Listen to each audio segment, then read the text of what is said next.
இந்த செஷனில் நம்ம லீவரேஜ் அப்படின்ற ரொம்ப முக்கியமான ஒரு கான்செப்டை பற்றி புரிஞ்சுக்க போகிறோம். லீவரேஜ் அப்படின்னா என்ன, அதுக்கு இந்த எக்ஸாம்பிளோட ஸ்டார்ட் பண்ணுவோம். பாருங்கள், இந்த எக்ஸாம்பிளில் நான் என்ன இன்ஃபர்மேஷன் கொடுத்துருக்கேன். Year 1 year 2. இயர் 1ல் வந்து 1000 யூனிட்ஸ் சேல் பண்ணியிருக்காங்க. இயர் 2ல் வந்து 2000 யூனிட்ஸ் சேல் பண்ணியிருக்காங்க. 1000 யூனிட்ஸ் சேல் பண்ணப்போ சேல்ஸ் வந்து 2,50,000. அப்போ 2000 யூனிட் சேல் பண்ணுறப்ப சேல்ஸ் ஆப்வியஸாக அதே ப்ரைஸ்ன்ற அசம்ஷனில் பார்க்குறப்ப டபுள் ஆகிறது 5 lakh. இப்போ கொஸ்டின் என்ன அப்படின்னா, சேல்ஸ் டபுள் ஆன மாதிரி ப்ராஃபிட் டபுள் ஆகுமா? சேல்ஸ் டபுள் ஆகிடுச்சு, ஏன்னா 1000லேருந்து 2000 போய்ட்டோம். ப்ராஃபிட் டபுள் ஆகுமா? ஆன்சர் வந்து ப்ராஃபிட் வந்து டபுள் ஆகாது, டபுள்க்கும் மேலே ஆகும். ஓகே, எப்படின்றது பாருங்கள்.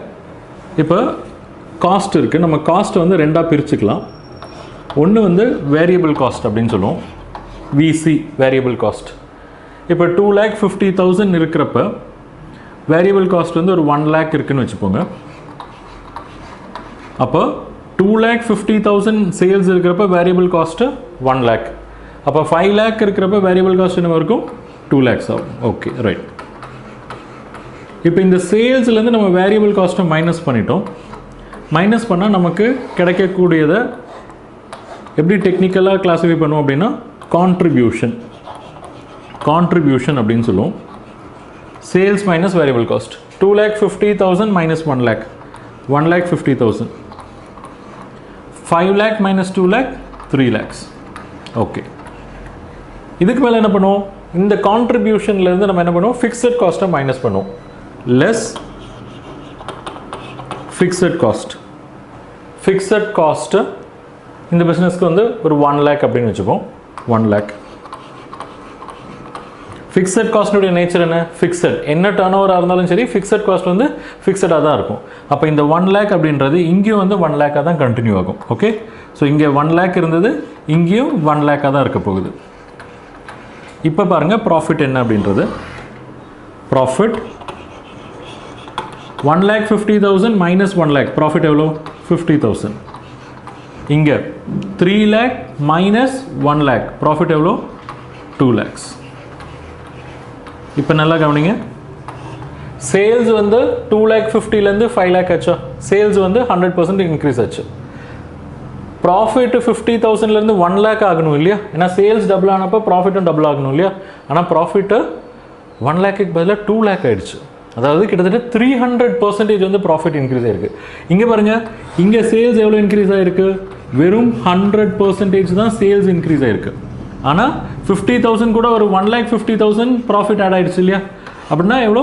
300% ப்ராஃபிட் இன்க்ரீஸ் ஆகிருக்கு. How is this possible? இது எப்படி சாத்தியமாச்சு? எதனால் இது நடந்தது? அதை எக்ஸ்பிளைன் பண்ணுற கான்செப்ட் தான் லீவரேஜ். அண்ட் இங்கே இது வந்து எதனால் நடந்ததுன்னு பார்த்துட்டிங்கன்னா, இந்த ஃபிக்ஸட் காஸ்ட் அப்படின்ற எலமெண்ட்னால தான். ஃபிக்ஸட் காஸ்ட் தான் வந்து இங்கே பெரிய ரோல் ப்ளே பண்ணியிருக்கு. ப்ரெசன்ஸ் ஆஃப் ஃபிக்ஸட் காஸ்ட் தான் வந்து ப்ராஃபிட்டில் இந்த மாதிரி ஒரு எக்ஸ்ட்ராடினரி இன்க்ரீஸை கொண்டு வந்திருக்கு. ஓகே, அதை நம்ம படிக்கிறது தான் வந்து லீவரேஜ்ன்ற கான்செப்டில். ஸோ ஒரு சின்ன எக்ஸாம்பிள், இன்னொரு எக்ஸாம்பிள் சொல்கிறேன். இப்போ நீங்கள் காரில் போயிட்டுருக்கீங்க, கார் பங்க்சர் ஆகிடுச்சு, நீங்கள் வீல் டயர் ரீப்ளேஸ் பண்ணியே ஆகணும். ஓகே, ஸோ இந்த வீல் பங்க்சர், இந்த டயரை நீங்கள் ரீப்ளேஸ் பண்ணியே ஆகணும். காரை நீங்கள் லிஃப்ட் பண்ணுறதுக்கு ட்ரை பண்ணுங்கள். உங்களுடைய 2 ஹேண்ட்ஸ் யூஸ் பண்ணாலும் வந்து காரை வந்து உங்களால் ஃபுல்லாக லிஃப்ட் பண்ணிட முடியாது, ஹெவி வெயிட். ஓகே, ஆனால் இங்கே வந்து நீங்கள் ஒரு சின்ன டூல், இந்த லீவர் அப்படின்னு சொல்லுவோம், இல்லை ஜாக்கி அப்படின்னு சொல்லுவோம். ஓகே, அந்த டூல் யூஸ் பண்ணி ஒரு சின்ன அமௌண்ட் ஆஃப் எஃபர்ட் கொடுத்தீங்க அப்படின்னா இந்த கார் வந்து ஈஸியாக லிஃப்ட் ஆகிடும் அண்ட் உங்களால் வந்து டயரை வந்து ரிமூவ் பண்ணவும் முடியும். ஓகே, அப்போ இங்கே என்ன ஆகுது? நீங்கள் போய் உங்களுடைய மேக்ஸிமம் எஃபர்ட் கொடுத்தாலும் வந்து காரை வந்து உங்களால் உங்களுடைய 2 ஹேண்ட்ஸ்னால அவ்வளோ ஈஸியாக லிஃப்ட் பண்ண முடியாது. பட் இந்த ஒரு டூல் யூஸ் பண்ணி ஒரு சின்ன எஃபர்ட் மூலமாக வந்து உங்களால் அதை லிஃப்ட் பண்ண முடியுது. ஓகே, ஸோ இங்கே வந்து நம்ம அந்த யூஸ் பண்ணுறோம் இல்லையா, அதுக்கு வந்து டெக்னிக்கலி அந்த டூலுக்கு என்ன வேணாலும் பேர் இருக்கட்டும், நமக்கு வந்து லீவர் அப்படின்ற டூல் இருக்குது. ஓகே, அந்த லீவரை யூஸ் பண்ணி நம்மளால் வந்து ஹெவி வெயிட் ஆப்ஜெக்ட்ஸ் எல்லாம் வந்து ஈஸியாக லிஃப்ட் பண்ண முடியும். ஓகே, அந்த பேர் தான் வந்து ஆக்சுவலாக வந்து லீவரேஜ்க்கு வந்து எக்ஸ்டெண்ட் ஆயிருக்கு. ஸோ லீவரேஜில் வந்து என்ன நடக்குது? நம்ம வந்து ஒரு சின்ன எஃபர்ட் மூலமாக பெரிய ரிசல்ட்ஸ் வந்து அச்சீவ் பண்ணுறோம். இப்போ இந்த எக்ஸாம்பிள்லேயே பாருங்கள், இங்கே ப்ராஃபிட் வந்து 50,000லேருந்து 2 lakh, அதாவது 300% இன்க்ரீஸ் ஆச்சு. இந்த 300% இன்க்ரீஸ் வந்து எதனால் நடந்தது? சேல்ஸ் 300% இன்க்ரீஸ் ஆயிருக்கா? இல்லை, சேல்ஸ் வந்து 100% மட்டும்தான் இன்க்ரீஸ் ஆயிருக்கு. ஆனால் ப்ராஃபிட் 300% இன்க்ரீஸ் ஆயிருக்கு. எதனால் அப்படின்னு பார்த்துட்டிங்கன்னா ஃபிக்ஸட் காஸ்ட். இந்த ஃபிக்ஸட் காஸ்ட்டை எடுத்து நம்ம இன்னும் கொஞ்சம் டீப்பாக ட்ரில் பண்ணோம் அப்படின்னா ஃபிக்ஸட் காஸ்ட்டே வந்து ரெண்டாக பிரிஞ்சிடும். ஒன்று ஆப்ரேட்டிங் ஃபிக்ஸட் காஸ்ட், இன்னொன்று ஃபைனான்ஷியல் ஃபிக்ஸட் காஸ்ட் அப்படின்னு ரெண்டாக பிரியும். இந்த ஃபைனான்ஷியல் ஃபிக்ஸட் காஸ்ட் உங்களுக்கு எப்படி அரைஸ் ஆகுது? நீங்கள் ரைஸ் பண்ண லாங் டேர்ம் ஃபண்ட்ஸ்னால. இந்த லாங் டேர்ம் ஃபண்ட்ஸு அதில் இருக்கக்கூடிய காஸ்ட்டு, நீங்கள் பே பண்ணுற இன்ட்ரெஸ்ட்டு அதெல்லாம் இல்லையா, ஸோ அந்த காஸ்ட்டு. ஆப்ரேட்டிங் ஃபிக்ஸட் காஸ்ட் அப்படின்றது நீங்கள் பே பண்ணுற ரெண்ட்டு இல்லை ஃபிக்ஸட் எலக்ட்ரிசிட்டி சார்ஜஸ் அந்த மாதிரி எலிமெண்ட்ஸ். இதை வந்து நீங்கள் ஃபிக்ஸடாக மெயின்டைன் பண்ணிக்கிறது மூலமாக என்ன ஆகுது? உங்களுடைய ப்ராஃபிட்டில் வந்து ஒரு மல்டி ஃபோல்டு இன்க்ரீஸ் வருது. அண்ட் இதை இன்னொரு ஆங்கிளையும் நம்ம சொல்லுவோம். ஏன்னா இப்போ நம்ம வந்து என்ன எதை பற்றி பேசணும்? Financial fixed cost.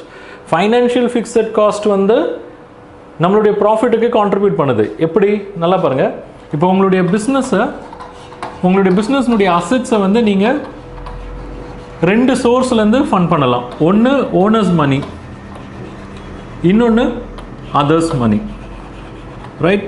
ஸோ அதர்ஸை வந்து நான் long term fund, short term fund அப்படின்னு கிளாஸிஃபை பண்ணுறேன். இப்போ உங்களுடைய பிஸ்னஸில் யாருடைய ஃபண்ட்ஸ் வந்து அதிகமாக இருக்குது? ஓனர்ஸ்னுடைய ஃபண்டு தான் அதிகமாக இருக்குது அப்படின்னா அதை வந்து நம்ம அன்லீவர்டு ஃபர்ம் அப்படின்னு சொல்லுவோம். ஏன் அப்படின்னா அங்கே வந்து எல்லா வெயிட்டையும் யார் தாங்குறா? ஓனர்ஸ் தான் தாங்குறாங்க. ஆனால் இப்போ அதே பிஸ்னஸில் ஓனர்ஸ்னுடைய ஃபண்டு வந்து கம்மியாகவும், ஓகே, அவுட் சைடர்ஸ்னுடைய ஃபண்டு வந்து ரொம்ப அதிகமாகவும் இருந்துச்சுன்னா அது வந்து லீவர்டு ஃபர்ம் அப்படின்னு சொல்லுவோம். அதனுடைய அர்த்தம் என்ன? இந்த பிஸ்னஸுடைய ஓனர்ஸ் வந்து ஷேர் ஹோல்டர், ஓகே, ஆனால் இந்த பிஸ்னஸுடைய வெயிட்டை ஃபுல்லாக தாங்குறவங்க யார்? அவுட் சைடர்ஸ். அப்போ இந்த லீவர் வந்து இவங்க தான், ஆனால் அந்த லீவரை பிடிச்சிட்டு இருக்கவங்க இவங்க. ஸோ இவங்க வந்து என்ன பண்ணுறாங்க? ரொம்ப கம்மியான எஃபர்ட் கொடுக்குறாங்க.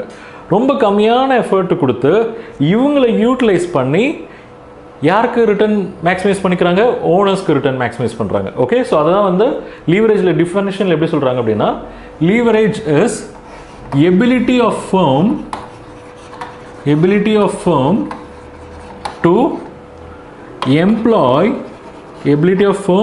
employ long term funds with fixed cost to enhance return for owners.